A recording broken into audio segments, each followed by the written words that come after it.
Welcome everyone to the All About Business Meeting panel discussion. Thank you for taking time out of your busy schedules for something that is an important topic and part of most of your responsibilities as club officers, district officers. Every year we have the business meeting. This year it's a little different because we're having the district meeting and then we're having one for our brand new districts. And I'm excited for that. I like the idea of fresh start, new beginning. So I think it's going to be, this coming year is going to be especially exciting for Toastmasters. Little housekeeping before we get started. When you registered through Zoom, you did sign a photo, video, and chat release. So basically what this means, and I'll let you read this, is that your personal information, your name, your images, shared messages can be shared with meeting participants. We are recording the call, the Zoom meeting, and we'll be posting it for people who are not available. If you do not want to be recorded, posted, just shut your video off, and all will be good. We want to respect your privacy wishes. I hope that I'm not missing anybody, but we have very important, every member is important, every member matters, but I want to quickly welcome and point out some people we have here this evening. We have Jeff Sobel, is a past international director. Oh, let me say before I go too far into this, that we do have panelists. So if somebody is a panelist and also somebody on this list on the screen, we're not going to introduce them just yet. So don't put in the chat that, oh, you missed Matt Kinsey or you missed Pat Johnson. We know they're here. They're part of the panel. We will get to them. We have Lisa Q is the current Region 5 advisor. We have many district leaders from District 31. We have Carol Latoff, PRM. District 45, Tom Maciso is here this evening. District 53, Jackie Kessler, Liz Keeling, and Alpana Gupta. District 65, Jillian Sheldon, Richard Teal, past district directors Kate Olson and Avis Brody. And of course, all of you, because we would not have Toastmasters without our members. So apologies if I missed anyone. It's hard when you're sharing your screen to see everyone.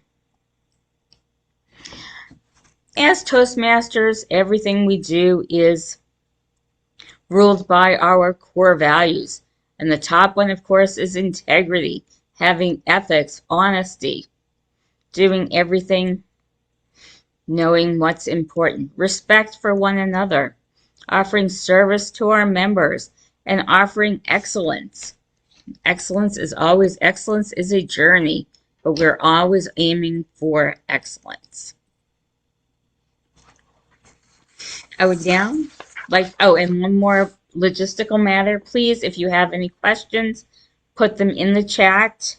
We will get to them after we go through our prepared questions. That is our method for getting the questions so that we can keep them sorted. So if you don't put it in the chat, it won't be there. Alrighty. Then without any further ado, as we like to say, I would like to introduce our moderator for this evening.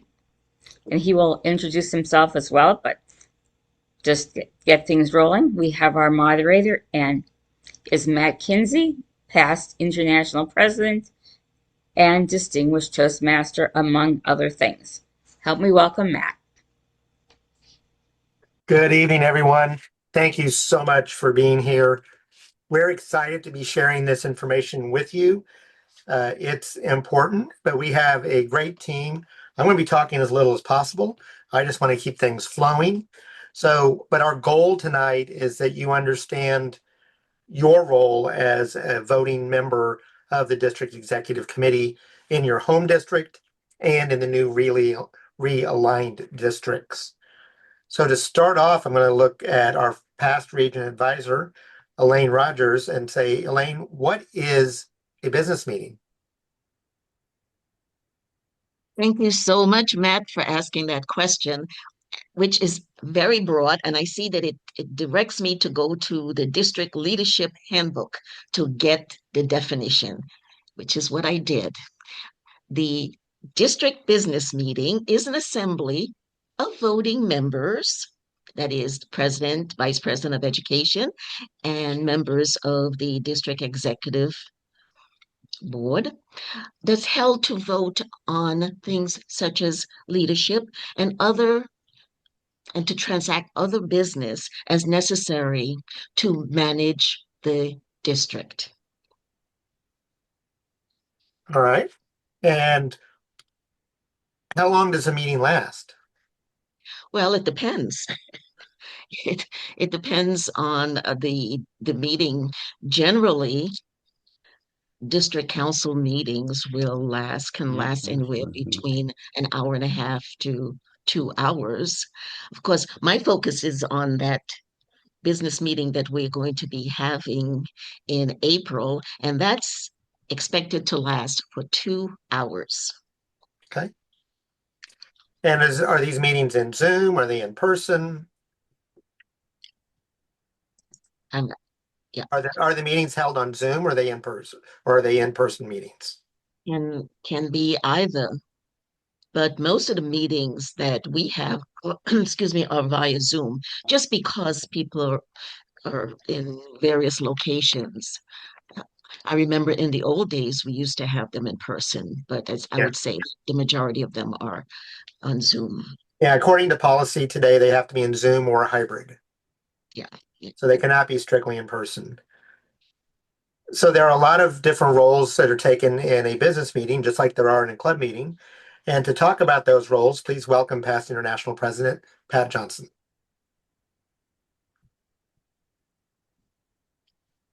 Thanks, Matt, and welcome everyone. There are a number of various roles that are fulfilled and necessary for the business meeting to take place, and they actually create the agenda as well. So let's look at a regular district meeting, first of all, that you've had in the past, and you will have a modified version of that.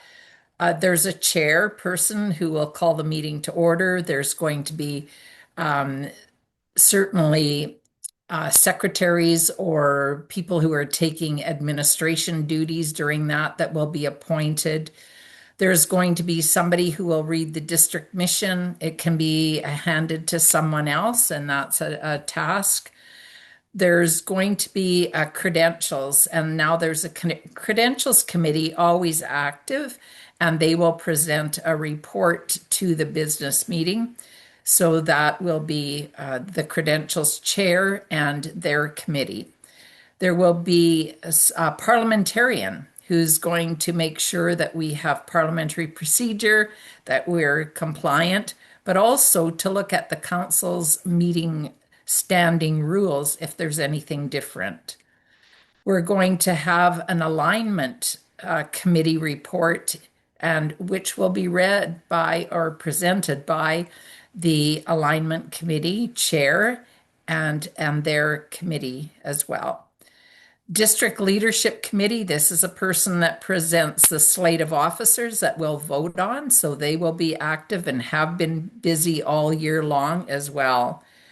And then we'll have various committees. For example, there may be, if you're in your regular meeting now, talking about where you currently are and not your joint meeting for the districts that are realigning, but with your current district, you would have budget report, and then you would have a year-end audit report from your auditor or your finance manager. And then you would look at anybody that's presenting announcements, etc. So there's a lot of people, a lot of players, and a lot of people behind the scenes as well that make it happen. So, for example, we'd have a Zoom master and a committee that's looking after the technology to make sure everything's running smoothly as well. So, some will be visible, some will be invisible, but there's a great team there busy to make any business meeting run smoothly. Over to you, Matt. Yeah, just like our club meetings, there's a lot of roles, some of which are visible and some of which are invisible. I think of our sergeant arms who are often invisible. They open the meeting and then they disappear. But they're Hopefully vital. not for the whole meeting. They're vital. They're vital to the well-being of the club. Well, the next question is going to our credentials chair, and we have both credentials chairs here. We have Carly Cox, past district director, and Avis Brody, past district director. But Carly's going to be answering these questions. And I love the way they put this. Who attends a business meeting and why should I care? Yeah, Elaine touched on it a little bit earlier. So the business meeting is attended by the district council members, plus the role players that Pat just explained. So district council is the club presidents and vice presidents of education for all clubs within the district, plus the district executive committee. So that's your area directors, your division directors, your district director, program quality director, club growth director, public relations manager, administration manager, finance manager, and immediate past district director. So all of those people are the voting members of district council. So they attend, plus the people who are presenting different reports and everything else, like Pat explained. So that's who goes to a business meeting. And so why should you care? Well, Pat explained a little bit about what goes on at a business meeting, and that's why you should care. For the spring business meeting in particular, you should care because this is where you get the chance to elect the district officers for next year. And those district officers play a huge role in making decisions about what happens in your district. They're the ones who decide on the incentives that you get and how make proposals for what the budget should be and how much money should go to one thing versus another. So it's important that you pick somebody that you feel is going to represent you and your clubs to the best ability that they have. It's also important because the alignment gets voted on, and that's where you just figure out how many divisions you have, how many areas you have, and which clubs go in each area. And that can have a big impact, especially if you want to be, say, an area director, to know what those ones are. And then all the other items that Pat mentioned, are important as well, making sure that you understand how that money was spent over the past year. In the fall, you voting on what the budget is, right? There's all these reasons why it's really important to do this business to make sure that the district is making the best decisions for the interests of all of the member clubs. Absolutely, Carly. Thank you so much. I think it's important that you bring up all of the things that are there, and it's your chance to decide who can do the job, not just who you like or who's popular, but who can do the job that's required of the district officers. Pat, you touched on this a little bit, but what are the major topics during the business meetings?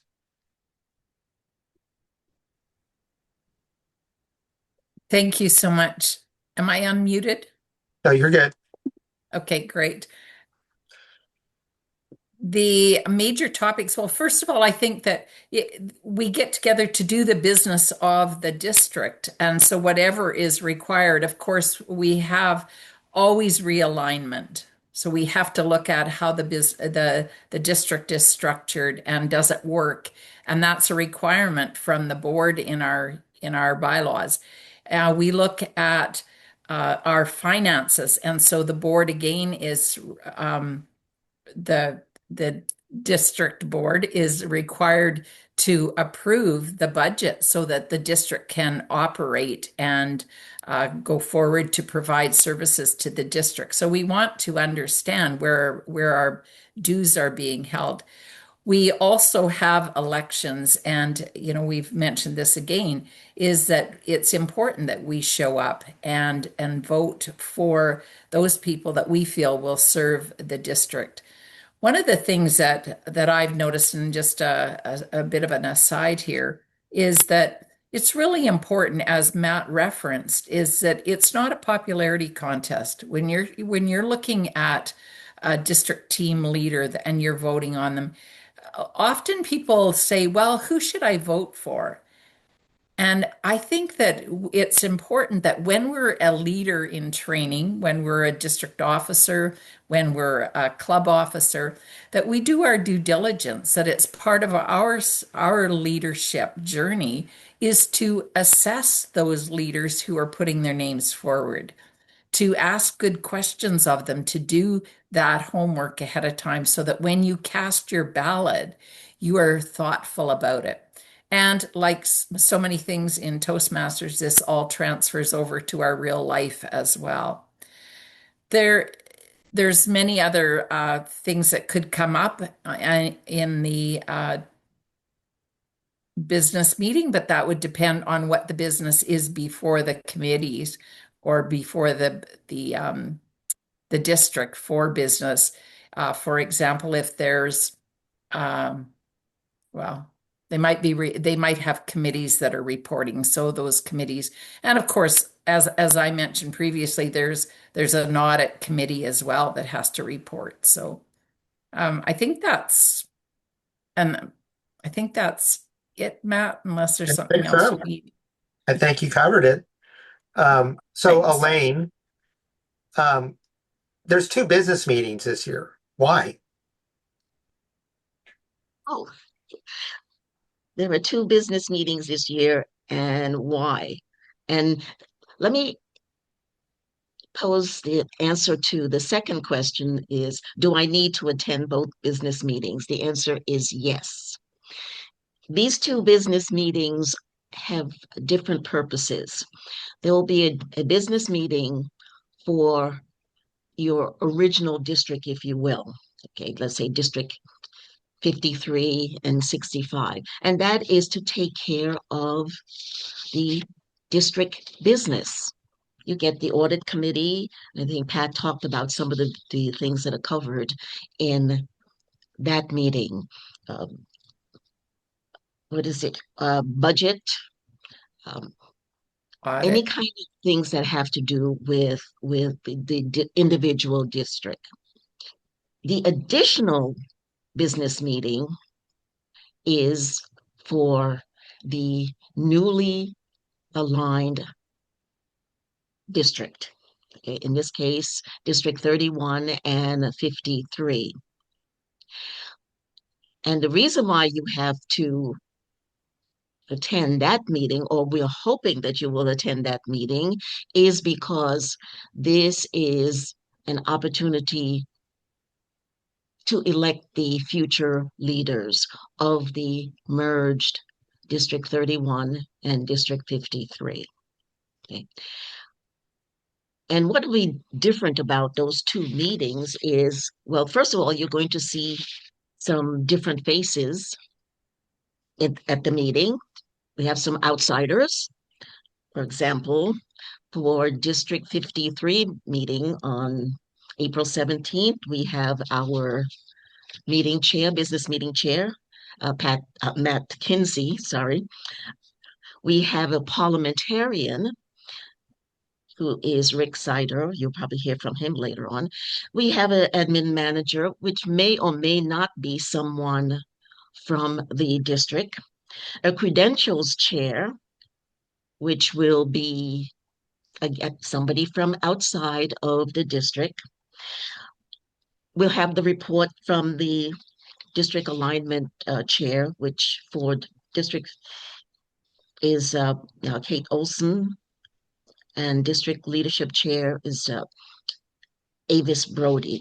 Also our transition chair, Jeff Sobel. That's for District 53. Now, some of you may probably be asking, well, why are we having so much outsiders? Why can't the districts manage the merged district meeting? Well, it's a big undertaking, and we don't want to take away from the current district administration. You've got a lot of things to do. And it is not that you don't have people who are competent to do so, but the stakes are very high when we're talking about districts that are merging.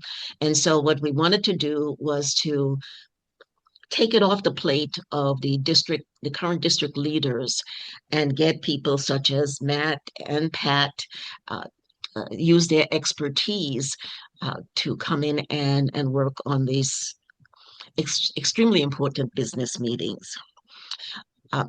When it comes to parliamentarian, again, we're looking for people from outside. It doesn't mean that you don't have good parliamentarians within your district, but but actually for the four business meetings that are under my particular group, I have two parliamentarians. One is Rick Sider and the other is Barbara Proctor.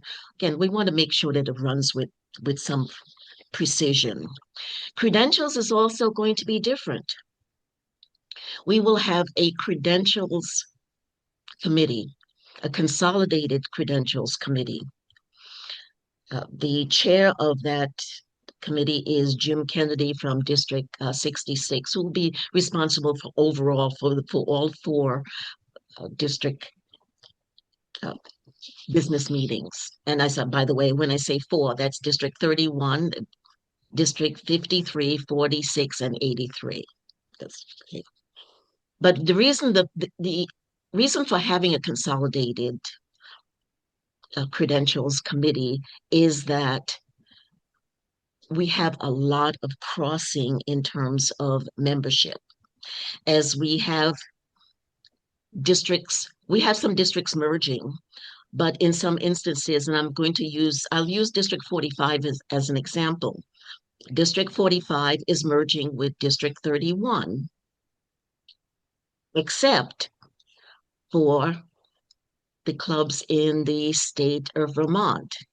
So those clubs will be voting in their new district as of 2026. They will be voting with District 83.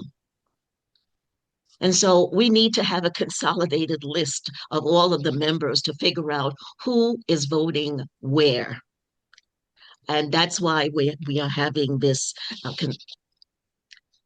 credentials committee per se. Okay. I'm probably talking a lot, but I'm hoping that you get to see the difference in the business meetings. What will take place in the what we call the merged business meeting? We'll have the credentials report, the call to order, credentials report, adoption of the agenda, just like any other meeting. And of course, we'll have the alignment report, and this alignment is for the merged district. We'll have the elections, and that is one of the most important things that we're going to do at that business meeting, is that we'll be electing the leaders for the newly realigned districts. We'll also hear then from our transition committee report, and they will be telling us about how we're going to make that transition, how we're going to actually implement the merging of districts, and then have announcements and adjournment. This is expected to take about 2 hours, and I'm sure that having Matt Kinsey and Pat Johnson as the chair of these meetings, that it will run with precision and that we will do it all in 2 hours. Thank you, Elaine. Thank you so much. So the voting process, I'm going to call Carly back up. She's going to be on for a little while to talk about this whole voting process. How do we vote? What gets voted on? Proxies? All of those questions. Great. Thanks, Matt. So as I mentioned earlier, the people who are allowed to vote are district council members. So what happens is, because all these meetings are being held, as Matt said, either on Zoom or hybrid, I believe all of our ones are on Zoom. The way that you register is to register for the Zoom meeting. So you will be getting a link at some point in the very near future, if you're a district council member, to register for the Zoom meetings. There will be two different links, one for, as Elaine said, the sort of current districts and their business meetings, and one for the joint districts and the business meetings. And you, depending on which district you are and what your role is, if you're a district leader in one of the districts that's splitting, then you might actually get 3 links. So for example, the example that Elaine gave, most of District 45 is joining with District 31, but Vermont is going to 53. So if you are a district leader who oversees the Vermont clubs plus clubs that are in New Hampshire, so those district leaders would be allowed to vote in either of the 2 meetings, but not both. And that's why we have the Joint Credentials Committee, as Elaine was explaining before. So you have the choice of which one you vote in if your span of control is split next year with the realignment decisions. But if you're in one of the districts that is not getting split, or if you're just a club, club president or a vice president of education and you're not a district executive committee member, then wherever your club is aligned next year, that's where you would be voting in the joint business meeting. So once you've registered for the meeting, the credentials chair will get that registration report, and they will compare it to the list of district council members that comes from the district officers and from Toastmasters International. They will be making sure that, first of all, it only applies to clubs in good standing. So that means make sure your clubs get their renewals in on time. Clubs in good standing. Okay. Oh, and no. So they need Hold to on. get, the clubs need to be in good standing. And then once you're, so the club's in good standing, you do need to be one of the district council members to be able to vote. So there is no proxies. But that being said, if you are in a club, and let's say that I'm the vice president of education of one of my clubs, if my club president cannot attend, then I can do both votes for my club. So each club gets 2 votes, one for the president, one for the vice president of education. But if only one of the 2 can attend, then that one can vote both of the votes. There are some limitations here. If you're a member of multiple clubs and you're a district council member in multiple clubs, you're limited to only 2 club votes total as an individual person. Now, I am a member of 2 clubs. I'm not VPE or president of the other ones, but if I were, then I wouldn't be able to vote, say, all 4 votes for my 2 clubs. I could only do 2. I can either do 2 from one of my clubs, or I can do 1 from each. And that's one of the things that the credentials chair and the credentials committee figures out, is how to assign those votes to maximize the number of votes while maintaining that limit of 2 club votes. If you're a district executive committee vote, you can have a 3rd vote. So that's, you have 1 vote for your district executive committee role, and you can only be in 1 role at a time. So you get that 1 vote there as well. So 3 is the most that any one person can do. And that gets all figured out by the credentials committee based on the current district council list and the registration list for the Zoom meeting. So it's really important that you register for the Zoom meeting as early as you can. Don't leave it to the last minute, because it may be too late. There is going to be a cutoff point, because the credentials committee has to go and put all the votes into the voting platform, and with the proper weighting and everything. So if you wait until 5 minutes before the meeting starts, you may not get to vote. So they should give you a deadline for when you have to register, and they will be separate deadlines, obviously, and separate registrations for each of the 2 business meetings that you're going to attend. So for voting, I'll speak to what happens in District 31. And I would assume it's going to be very similar, if not identical, for District 53 and any other ones. So what we do is we usually do a sample ballot the night before the business meeting. Some silly question like, do you prefer waffles or pancakes? Or what kind is your favorite kind of ice cream cone? Send that out so that people can make sure that they've gotten it.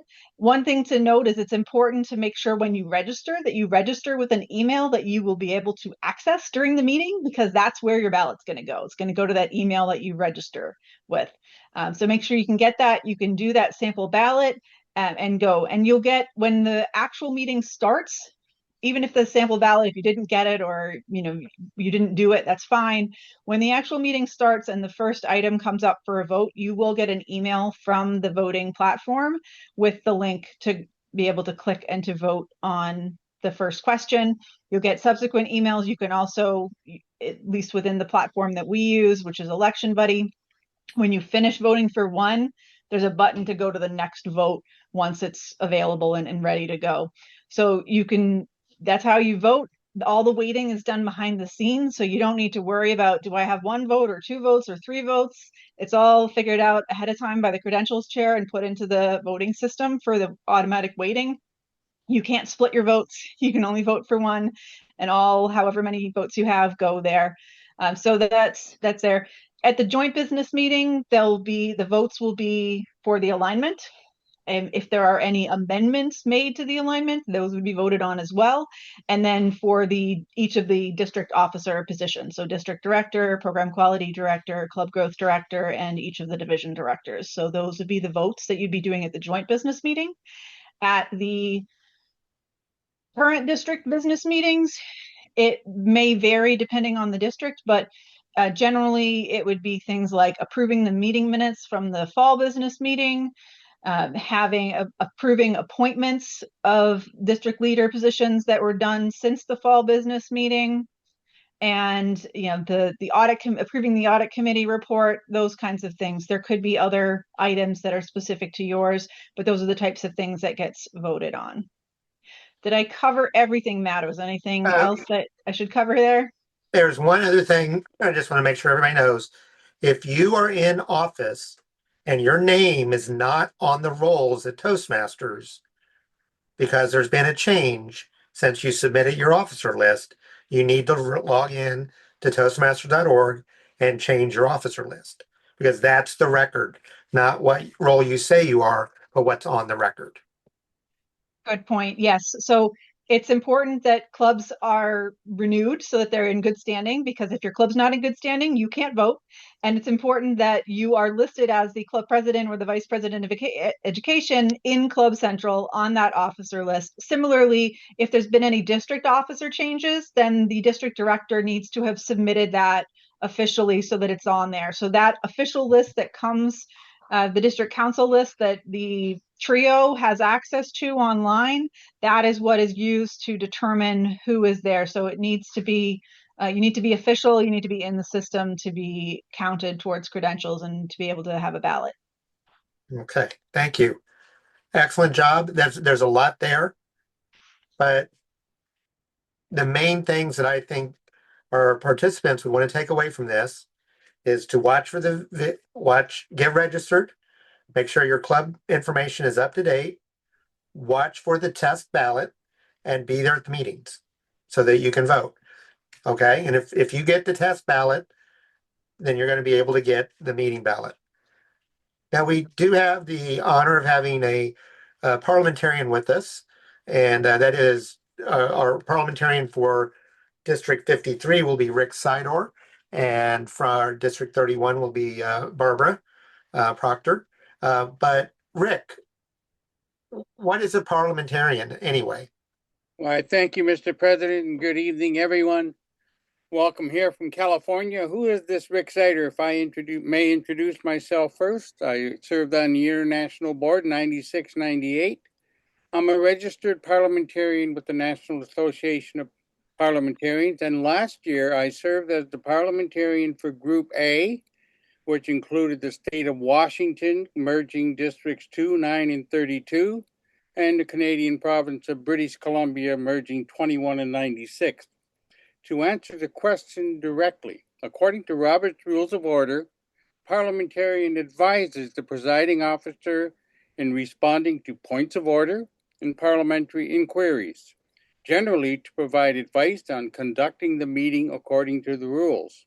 I like to work with the presiding officer in creating a script for the presiding officer to easily follow. Over and above what Robert says, the parliamentarian should be knowledgeable with the parliamentary authority and familiar with Toastmasters bylaws, policy, and protocol. Mr. Chair. Yes, thank you, Rick. So during the meeting, there are opportunities where members may feel the desire to say something, either because they want to speak to the topic or they have a concern about something that happened in the meeting. So how would they do that? Well, hopefully at the beginning of the meeting, the Zoom master will give the rules of how they wish to have this happen at the meeting. Either they raise their electronic hand or they put something in chat, and the Zoom master would communicate with the presiding officer that somebody wishes to speak. And presiding officer can grant permission, yes or no. And if you're a guest, it's up to the presiding officer to allow the guest to speak as opposed to being a delegate. Correct. Correct. Thank you very much. So Elaine, some of our district officers may have divisions or areas that cross the new borders. And we know that our district trio members do. So are they part of both business meetings? How does that happen?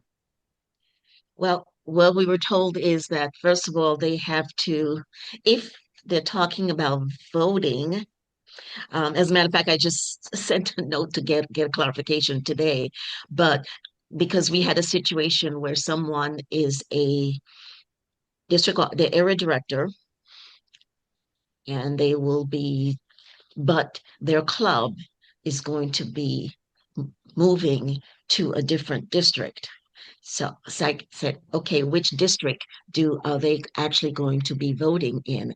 And I think what I was told initially, I'm getting clarification of that, is that the district, a member of the DEC, will have to make a decision as to where they want to vote.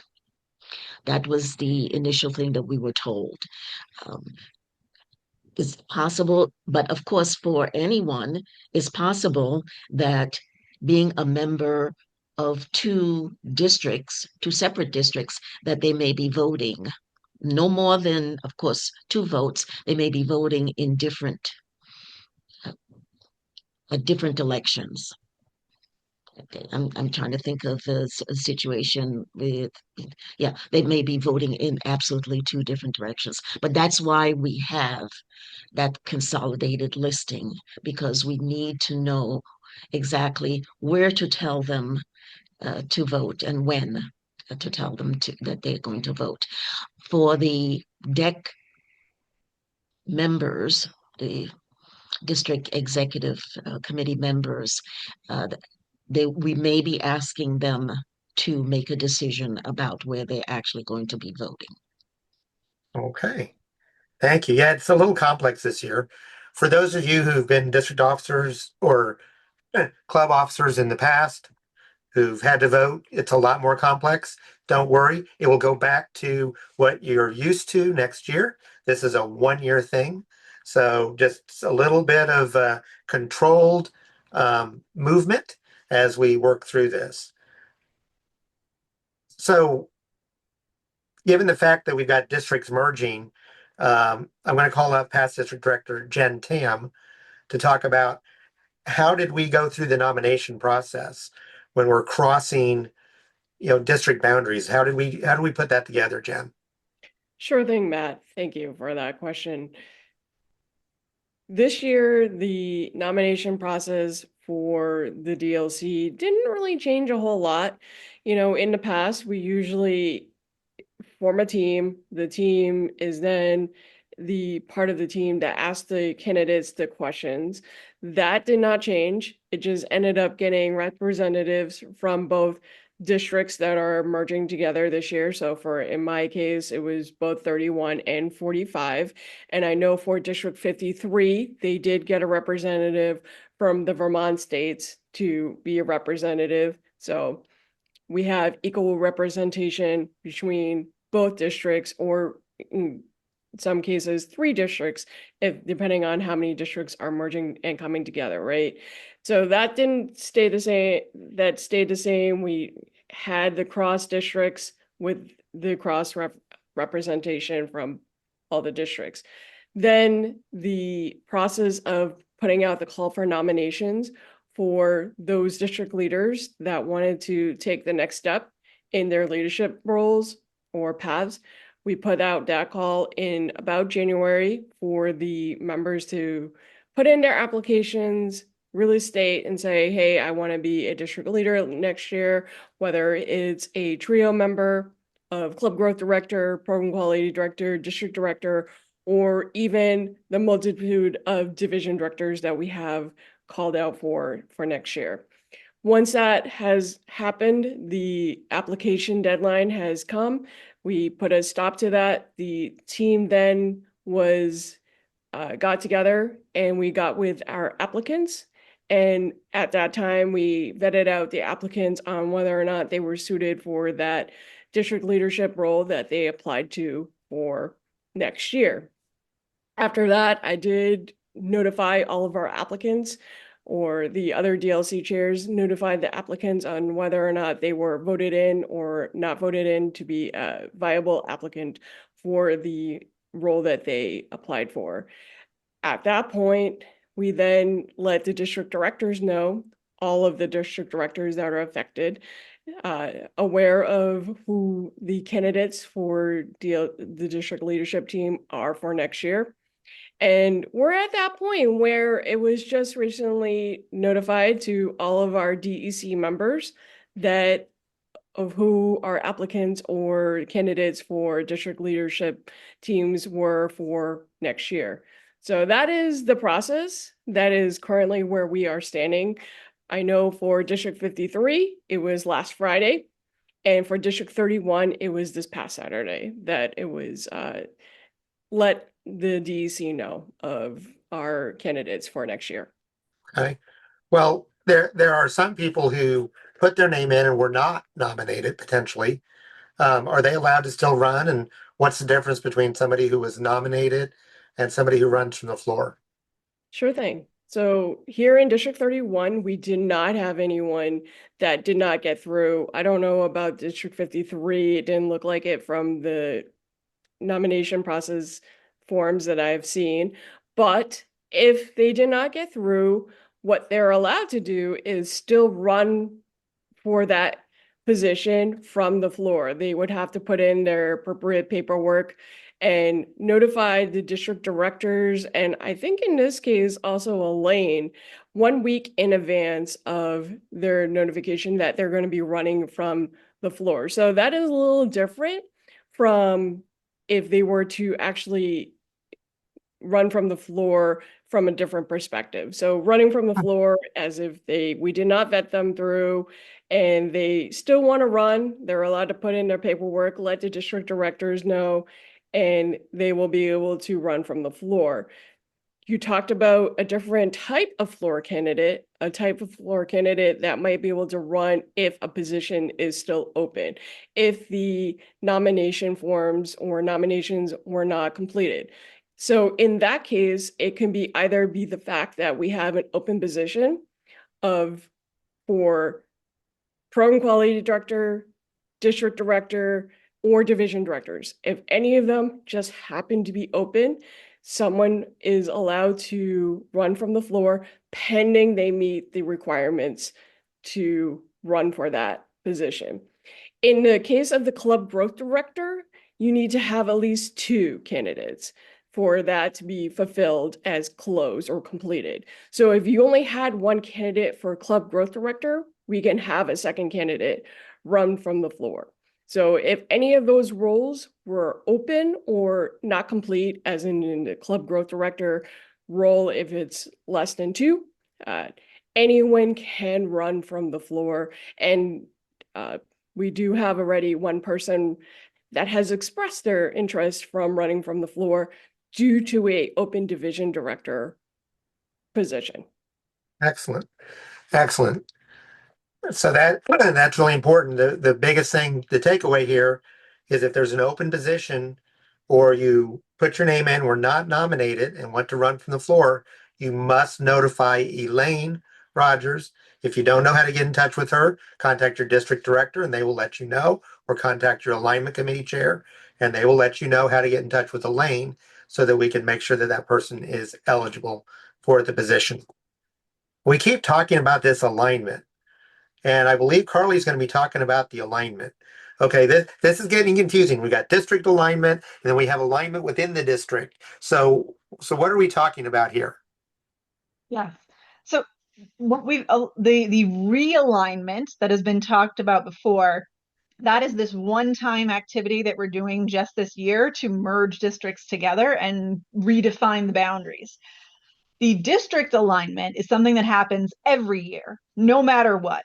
And this is where you look at your divisions and your areas and you say, based on what I have right now, every year there's a certain number of divisions and there's a certain number of areas and the clubs are assigned to those areas, the way that they are. You look at where those clubs stand. Some clubs might have folded, new clubs might have chartered, clubs might have moved locations, and you say, does my division and area makeup still make sense? Does it still fit the rules of what an area and a division can be? There are specific rules that have to be followed. Does it still make sense, or do I need to make adjustments? And spoiler alert, you always have to make an adjustment. I don't think you can ever keep the exact same alignment year to year. But of course, with the realignment, it's even bigger change right now because you've got now 2 or 3 different districts coming together into one. You have to completely to sort of realign and decide how many divisions are you going to have. There are some rules that have to be followed, such as no district is allowed to have more than 9 divisions. There's also, you can have to have at least 4 areas per division. And each area has to have at least 4 clubs in good standing and no more than 6 clubs total. So those are some of the numerical rules that you have to follow. But just taking a step back, so, okay, this is what we have to do, right? So how do we do it? Well, the alignment chair gets appointed, and then they go and put together a committee. And the committee needs to involve representatives from each of the existing divisions. So in the case of this year with the realignment, that means that, for District 31, my alignment committee had members from all 7 of the current District 31 divisions, plus all 4 of the current District 45 divisions. So we had 11 members on the committee, plus me as the chair, so 12 members total. And the process that you go through as the committee is, the first thing is information gathering. You talk to the current division and area directors to find out what's going on with those clubs. Are there clubs that are closed or closing? Are there clubs that are about to charter? Talk to the club growth director. Figure out, which clubs are maybe at risk of closing. We don't know for sure, but maybe they're high risk because they're very low membership. Are there any clubs planning to move or to change the way that they're meeting? How are they meeting? Are there some clubs that are fully virtual and could go anywhere?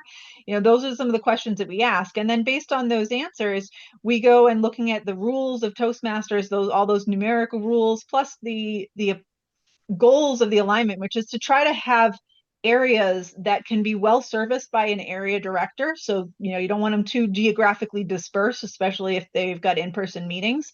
And you want to also try to balance across the areas, the club strength, bigger clubs, smaller clubs, ones that do contests, ones that don't do contests, ones that are typically distinguished, ones that, haven't been distinguished in a while, trying to find those balances so that you have even areas across your district. So this is a difficult task to do, especially because we had to do it in January and February, and renewals aren't due until April 1st. So this is why there's most likely going to be some proposed amendments that will be needed, because you do need to make sure, as I said, that you have at least 4 clubs in good standing in every area.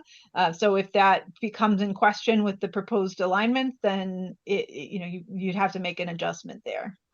Yeah, and just for clarity's sake, so everyone's aware, the Toastmasters protocols now, the number of divisions is set once the district votes on it. However, they can make adjustments to areas up through the time the new alignment is submitted to Toastmasters International, and that is controlled by the district executive committee that comes in. So because we have new clubs that start in June, we have clubs that don't renew in April, and we were counting on them. So the areas will get adjusted still as needed based on the district executive committee. And that's a recent change for those of us who've been around for a while. So Yeah, good point. And I think that's the goal is to try to minimize that, right? The minimize those changes that correct. might be needed after the vote happens. And so that's why, as I said, most likely there will be at least one amendment proposed by the Yeah. alignment committee to account for new information that's come since we made the proposal in February and the meeting in April. We'll take that new information, and if we feel like we need to make adjustments to try to minimize the chances that there would need to be another adjustment after the vote, we'll make that proposal at the business meeting. But then, as you said, Matt, if something still is a surprise, right? A club that hadn't renewed but we thought was going to renew suddenly doesn't, and now there's only 3 clubs in that area, then yes, the district alignment committee would then propose changes to the areas, and as you said, not to the divisions but to the areas, to make sure that it's a valid alignment when it gets finalized and submitted by July 15th. Yeah, because if it's not valid, Toastmasters will send it back. So that's really important that we get that done. No, appreciate that very much. And so it's important for your clubs to get renewed so you can vote and you can help the alignment committee. But what if I download this, I see that the files have been downloaded and you're like, why did they put my club in that area or that division? That makes no sense to me. What should I do? So I am the alignment chair for District 31, and Kate Olson is the alignment chair for District 53. Both of us are holding office hours for the alignment. They will be posted, if they have not been already, on the district calendars, and they will be shared with all the district council members. And so if you have questions, concerns, you hate something about the alignment, like, I can't be with that other club, we're rivals, don't put us in the same area, whatever it may be, you can come to that meeting. You can ask questions also if you just don't understand something. Maybe you don't have a concern, you just don't understand it. Come, we'll explain it to you. If you have a concern, we'll try to address that, either by explaining it, or if you have a valid point, maybe something about the clubs that didn't get shared with us, and then you say, oh, guess what, my club, it's going to be folding, right? And we didn't know that. Then tell us, and then we will try to incorporate that into the proposed amendment. So the alignment committees will be trying to make one proposed amendment that we can do at the district council meeting to address any issues that have come up since we made our original proposal, and then so we can try to incorporate that. So come tell us what your concerns are, ask your questions, and we'll try to make that so that the actual district council meeting on the 17th or the 18th hopefully won't have those questions needed to be asked and can go as quickly as possible and not have to do those nitty-gritty questions. But we'll have plenty of time for you to ask questions beforehand. Yeah, and then during the business meeting, you would raise your hand. Yes, You following what Rick said, hand. right? Whatever method you're thinking, Correct. whether it's raising your hand, putting it in chat, saying you want to speak. If you did have something still at the business meeting, yes, you can do that at the business meeting, and make that ask that question or make the comment. So the final item I have before we get to questions that can come from you is going to our parliamentarian. What if there's something I want to talk about at the meeting and it's not on the agenda? In my opinion, good luck, because all this meeting will be about is realignment and election. No surprises here. If you do have something, you can ask the question of the presiding officer, but expect the chair to deny its placement, because this is all that's going to happen at this meeting. You can appeal from the decision of the chair, and that's time consuming, and hopefully that will not happen. Yeah. There's a thing, Rick, I've used in the past when someone's asked to do something that's not allowed. I've ruled it a frivolous motion because it's outside of our boundaries, and that dispenses with it. But now in your district meeting, if you have an agenda item, the best way to do that is to send a note to the district director. The district director is the final decision maker as to what goes on to the agenda at the district business meeting. Before the meeting, if you Before can. the meeting ahead of time I can tell you, chairing a district meeting, and I see Pat nodding her head. I think all the past district directors on here would nod their heads. We don't like surprises. Okay. We like to know what's going on so that we can maintain a sense of decorum during the meeting. And it doesn't mean we won't deal with them, but we don't like them. So now I'm going to return control to Linda to see if there are additional questions that came from our members that have not been addressed yet. Thank you, Matt. Most of the questions were addressed in the chat, but there's a couple here that are still open. So somebody asked, how is Fairfield County affected since we are splitting from District 53? So I'm not quite sure. If you could just, let me see whose question that was. If you could just tell us what you mean by the word affected. Linda, I can answer that. Okay. Yeah, so Fairfield County, which is currently part of District 53, is moving to District 83. So that is true. They're not going to be part of District 53 next year. So it's the same thing that we were talking about before. So clubs that are in Fairfield County, the clubs in Fairfield County would be going to the current District 53's business meeting, whenever that's being held, for the current district business, the audit committee report, the budget, P&L report, those kinds of things. And then they will be invited to the District 83 joint business meeting where the elections and the alignment will be voted on.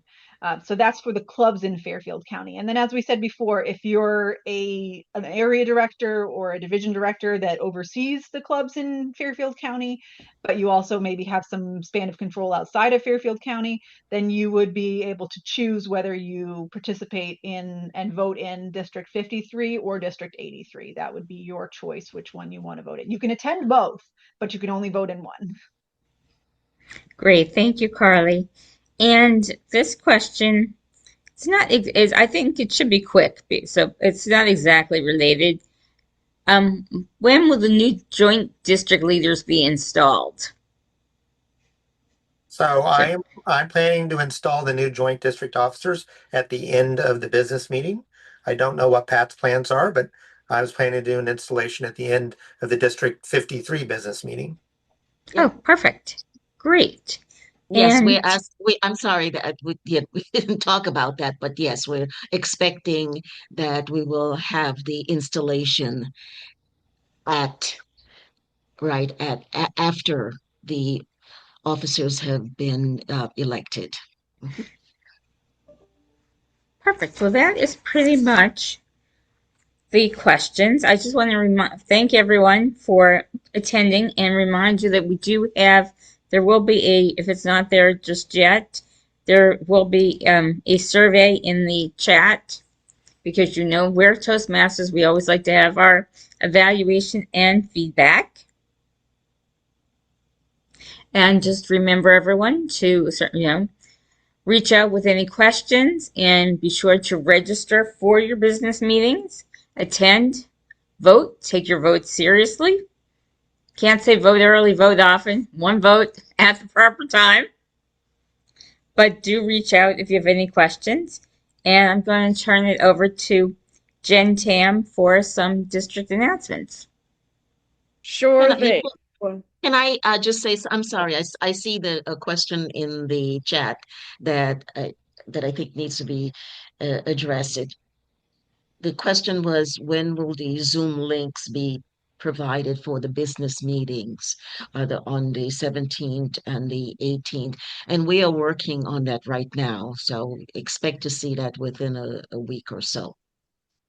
Thank you. Great, thank you, Elaine, for noticing that.